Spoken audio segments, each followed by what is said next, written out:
Amigos, amigas, soy el padre José Luis Segura Barragán y me estoy riendo porque, bueno, de la diócesis de Apatzingán, que transmito aquí de la Loma, Jalisco. Bueno, me estoy riendo porque allá afuera están gritando unos jovenzuelos: ¡Viva la maña! ¡Viva la maña! Bueno, aquí también hay manifestaciones, bueno, pero son inofensivos. Les quiero hablar de la pobreza, de la verdadera pobreza. Cuando uno visita muchos lugares, indígenas sobre todo, y también colonias marginadas, pues uno ve la pobreza que antes allá en mi pueblo le decían paracaidistas. Los paracaidistas eran trabajadores de otros lugares que iban a cortar fresa. La fresa en mi pueblo empezó hace como 60 años y desde que la comenzaron a cultivar se desarrolló la región porque los cultivos de la fresa necesitan mucha gente, muchos trabajadores. En una ocasión conté 200 personas en una sola parcela en un solo día cuando andaban cortando fresa. Por lo tanto, si había miles de hectáreas para cultivarlas y para atenderlas, pues se necesitaban miles de trabajadores. Y la gente que venía de otras partes que no tenía nada, entonces se iban a las orillas de los canalitos. Allá en Zamora, Michoacán, solo hay un río, el río Duero, y un afluente o que hicieron que se llama el Dren, o más bien para cuando las inundaciones en aquellos tiempos ya pasados que ahora no existen. Entonces había un canal por el que desaguaban el sobrante de lo del río Duero, que ahora ya es pues nada más un riachuelo descompuesto y podrido por la contaminación. Y en esas orillitas entre los canales y las carreteras o caminos, hacían sus casas los pobres. Primero pues comenzaban con cartones así. Después con láminas de chapopote. Y ya luego pues con tablas de los que encontraban en el basurero. Esas personas no tenían ningún derecho, absolutamente ninguno. Y a veces iban los pobladores de los alrededores y así como en las películas, pues los expulsaban, les tumbaban las casas, las quemaban, amedrentaban a las personas y luego ya se inventó que un espacio ecológico y ya les prohibieron en algunas partes asentarse y en otras pues no solamente se asentaron, sino que luego ya hicieron sus casas de adobe primero y luego ya de tabiques y de material, naturalmente ya con láminas de asbesto y últimamente pues colados de cemento como además que le ponen. Bueno, esas personas que llegaban ahí no tenían estudios, ningún estudio, absolutamente ninguno. Afortunadamente en aquella época no había la compra de votos así como ahora, ni armados, ni tantos vicios, ni peligros. Vivían allí en sus chocitas, en sus casitas, y salvo los vecinos que los expulsaban, no había quien los molestara, más bien al contrario. Los de los colegios católicos íbamos a llevarles despensas y a platicar con las personas. Cuando uno ha ido a misiones a algunos lugares muy pobres, entonces uno se da cuenta de que la pobreza ataranta, de que los pobres no desarrollan sus capacidades intelectuales ni de ninguna clase, ni siquiera las físicas. Bueno, en un rancho que se llama El Cuatro, allá para Zacapu, iban al catecismo los niños y ya había un niño muy inteligente. Pero luego, pues supimos que su papá era un borracho, un alcohólico perdido. Pobre niño. Inteligente y pobre. Porque todavía un atarantadito, pues no se da cuenta de todo lo que significa ser pobre, las limitaciones. Pero una persona inteligente se da cuenta, por supuesto. Y cuando no supera ese darse cuenta de la injusticia que vive, de ser pobre y ser inteligente, pues sucede como algunos amigos que he tenido, que salieron de la pobreza a través de estudiar para maestros normalistas, pero que nunca superaron ese trauma de vivir tan pobres. Salieron de la ignorancia y salieron de la pobreza, pero no salieron de sus traumas. Aquí en Apatzingán, un amigo muy inteligente, un profesor, pues se destruyó todo por el alcoholismo, todo porque tenía los recuerdos horribles de su infancia, de su pobreza, de el calor, del frío, de todas aquellas cosas que perjudican a un niño desde pequeño, la mala alimentación, la falta de educación, de unas costumbres para poder llevar la vida sin problemas. Por eso es muy necesario que uno entienda que la pobreza es algo horrible, terrible, y que hace que las personas pues no se desarrollen como tales, y que su inteligencia, en lugar de servir para el bien, para salir adelante, le sirve para el mal, porque precisamente aquí de Michoacán han salido unos delincuentes de primera categoría, que son famosos internacionalmente y que han sabido organizar la criminalidad de una manera genial. No necesito darles nombres. Bueno, hablo de Michoacán porque aquí está pues pegado. Y aquí pareciera que aunque es Jalisco, pues es Michoacán. Y los niños ordinarios, los vicios. Y la flojera, la pereza, ser vividores, raterillos. Todas esas personas desperdiciadas por la pobreza, la miseria, y todas las personas que luchan día a día por comer, por vestirse, por vivir en un mínimo como seres humanos, pues no tienen oportunidad de pensar.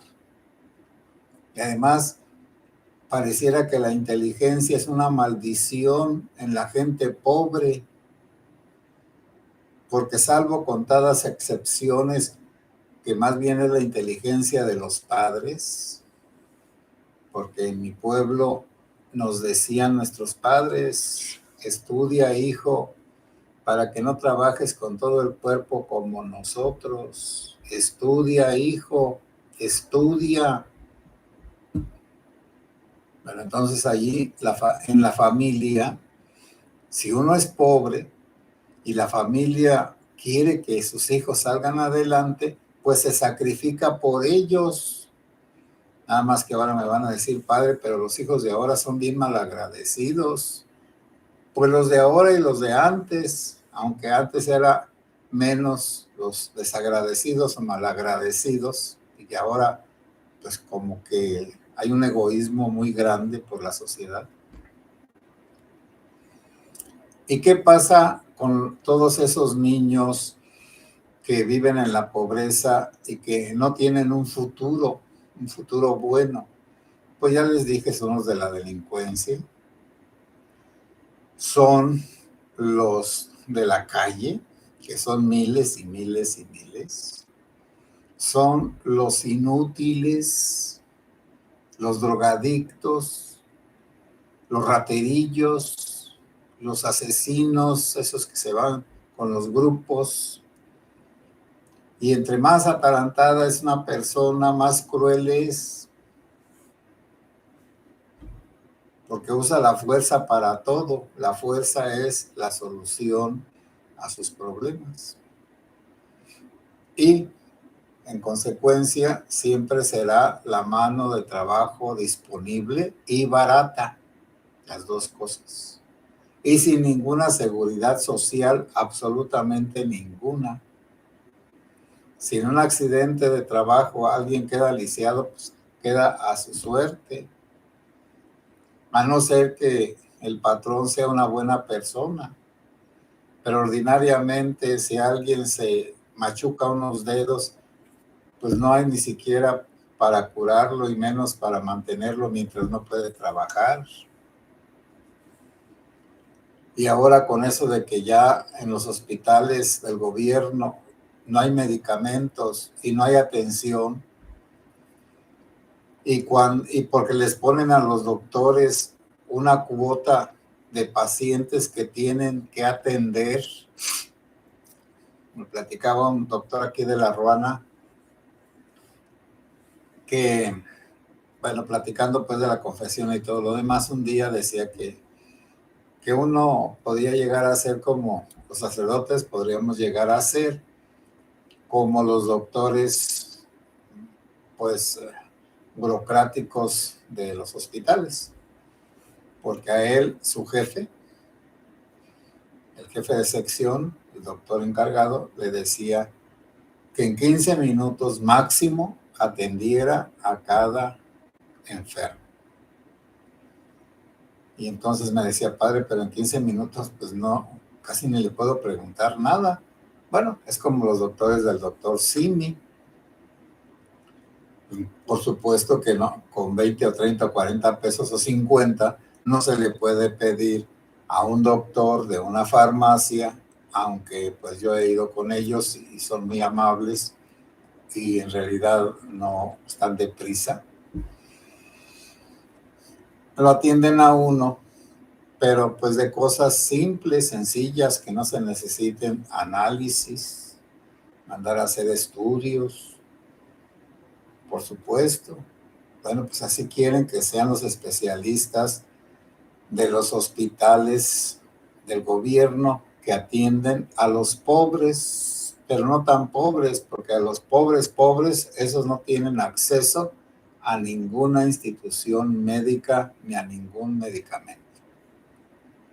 Solo los remedios, las hierbas, los hierberos que venden, que tienen sus tiendas naturistas y que pues allí a ojo de buen cubero, porque a ver, deme algo para el dolor de cabeza, ya.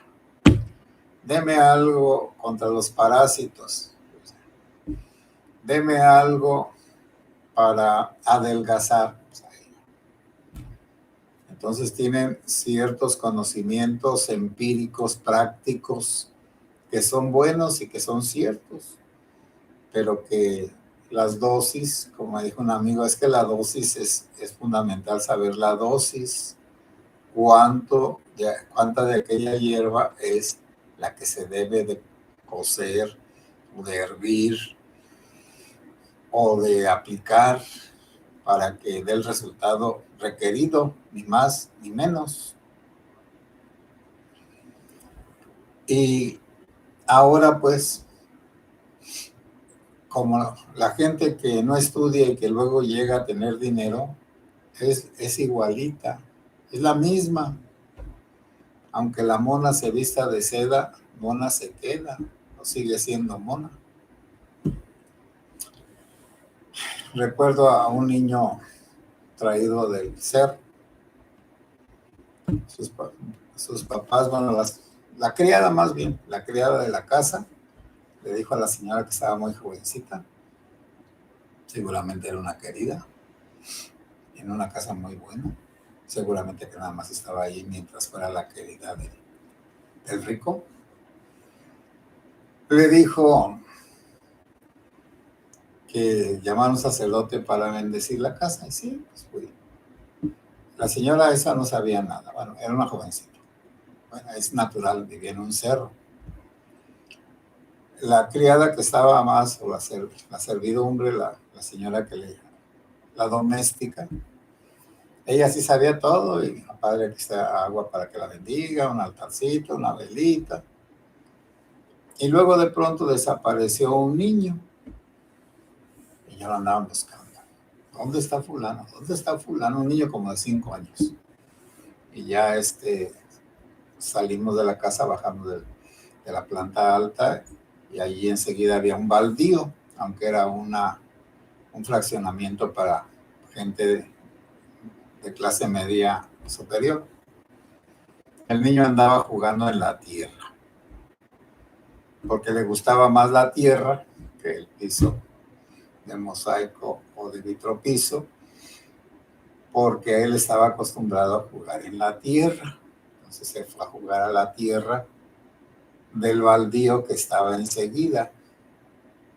Y lo de la comida, pues es lo mismo, o peor, porque cuando estaban en su rancho, pues comían productos frescos, huevos de las gallinas, los blanquillos que estaban ahí, la leche, el queso que hacían, las tortillas que a todas horas hacían a mano, que las cocían luego.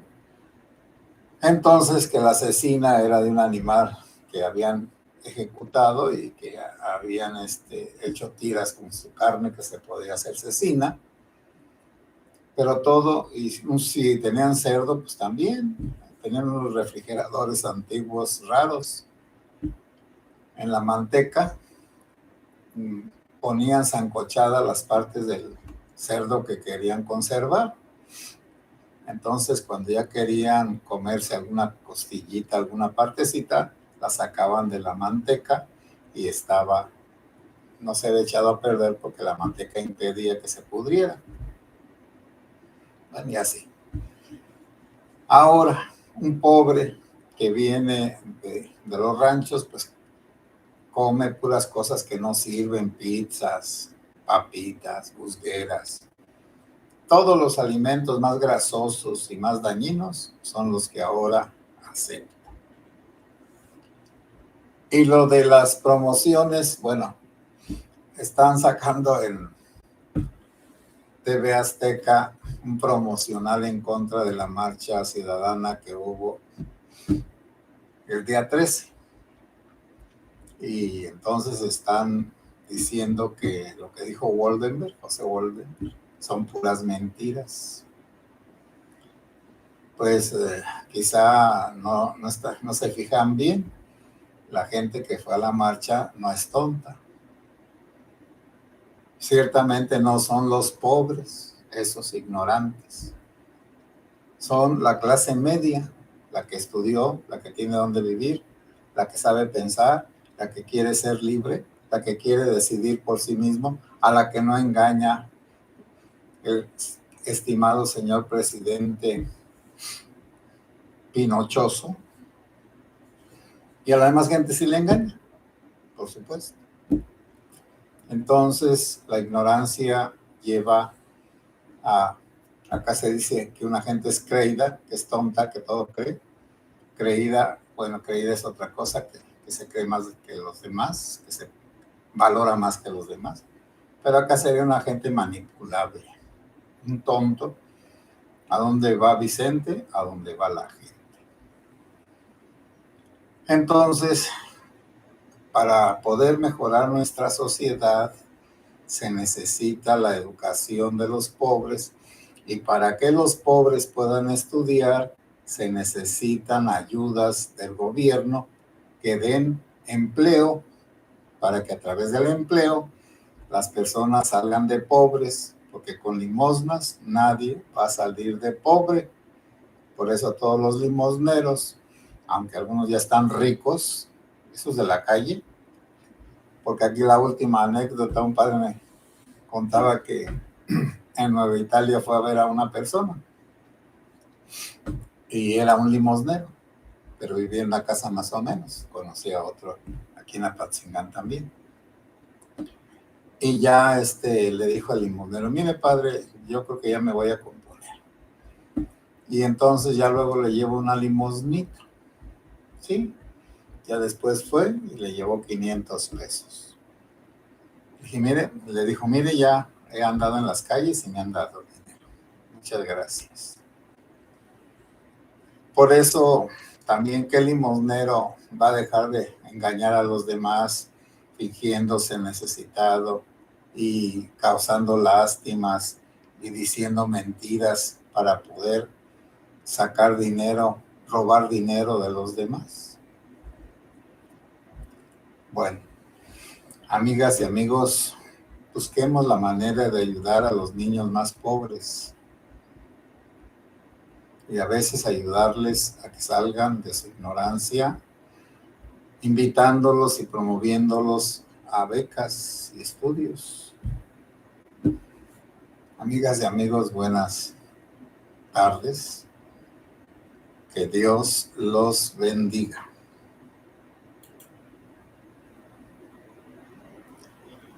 Bueno, es que siempre se me olvida. Diana Sáenz, buenas tardes, Padre José, saludos. Sandra Calderón, buenos días, Padre, Dios los bendiga siempre. Bueno, ahora sí, ya lo termino.